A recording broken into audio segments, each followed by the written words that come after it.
Si on vous dit consommation d'énergie, vous pensez énergie consommée par l'occupation du bâtiment, chauffage, eau chaude, climatisation. Mais il existe une autre énergie consommée, l'énergie grise. Voyons cela ensemble.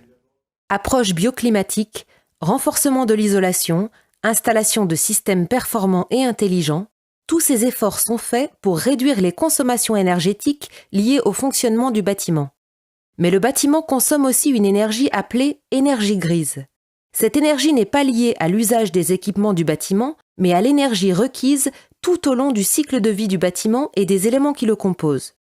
L'énergie grise, c'est l'énergie nécessaire à la conception du bâtiment, à l'extraction des matières premières et à leur transport, à la fabrication des matériaux et des produits employés, à leur transport vers les sites de distribution, à leur stockage, à leur livraison sur le chantier, à leur mise en œuvre, à l'élimination et au traitement des excédents non réutilisables, mais aussi au recyclage des matériaux en fin de vie.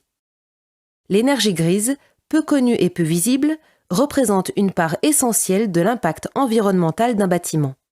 Aujourd'hui, lorsque l'on considère la totalité du cycle de vie d'un bâtiment neuf, la quantité d'énergie grise totale des matériaux et équipements mis en œuvre reste souvent bien plus élevée que la quantité d'énergie consommée directement par ces équipements techniques.